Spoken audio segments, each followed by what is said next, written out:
Senator from Kentucky. Reserving the right to object.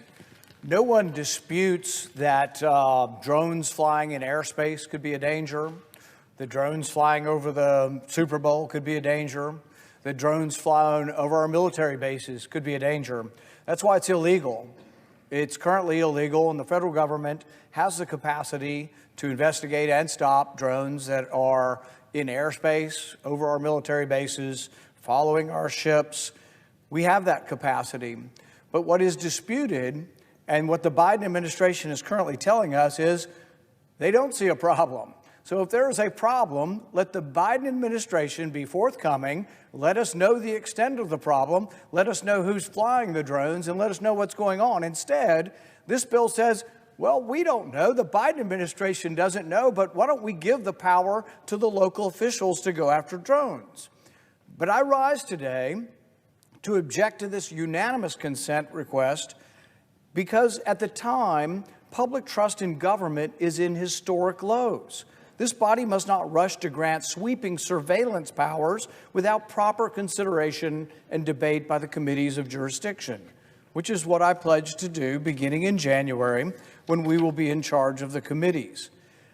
Yet what is going on is exactly what this legislation seeks to do now, is to expand federal authority to intercept communications and disrupt drone activity, powers that raise serious concerns for Americans' privacy, civil liberties, and Fourth Amendment protections against unwarranted search and seizure. We are being told this legislation is urgent, that it is needed to address an imminent drone threat, yet the government itself admits no such threat exists. So either there is a threat or there isn't a threat, but the Biden administration keeps saying, well, it's all normal stuff and it's just planes. So it is or it isn't. Why don't we try to get to the truth of the matter of what actually exists and what the threat is before we propose legislation?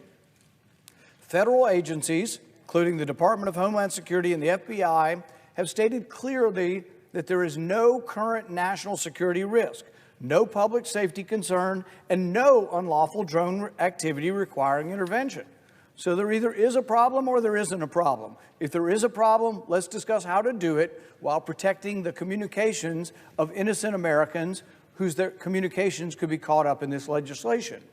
Until the assessment, the federal assessment changes. The assessment that it isn't a problem changes to that it is a problem, and these are the malefactors. These are the people that are orchestrating this.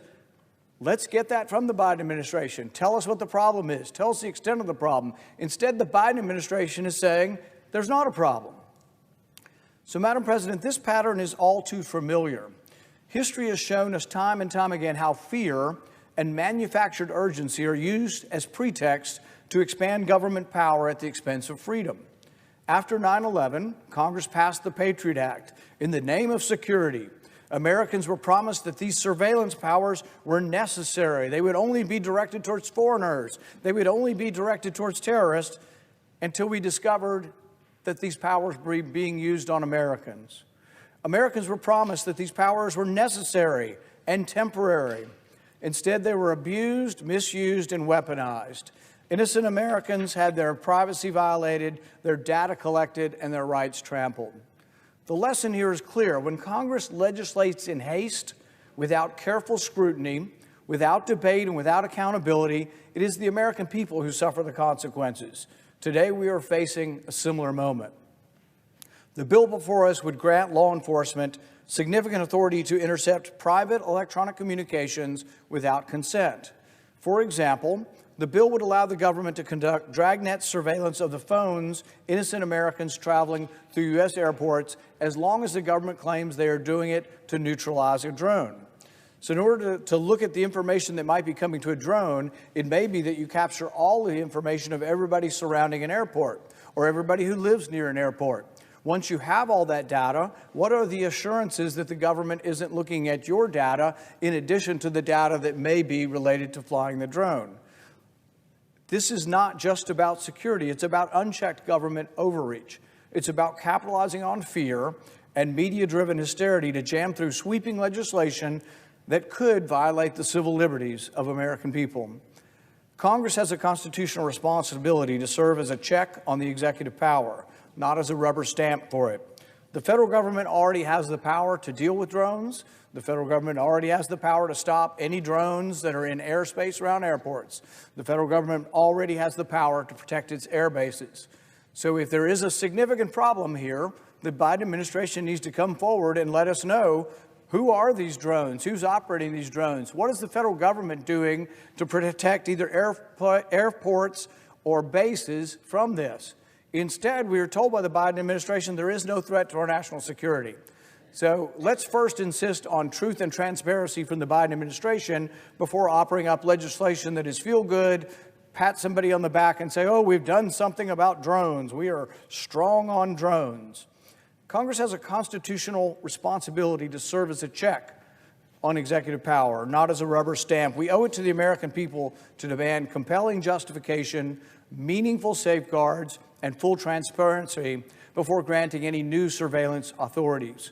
We are a nation of laws, not fear, not panic, and not manufactured urgency. We do not trade away our freedoms, our privacy, and our constitutional protections for vague promises of security. I will object to this bill today, but I am open to talking with the authors of this bill about how we could have enhanced ability to interrupt drone activity, but done while protecting all Americans' constitutional right to privacy. Madam President, I object. Objection is heard.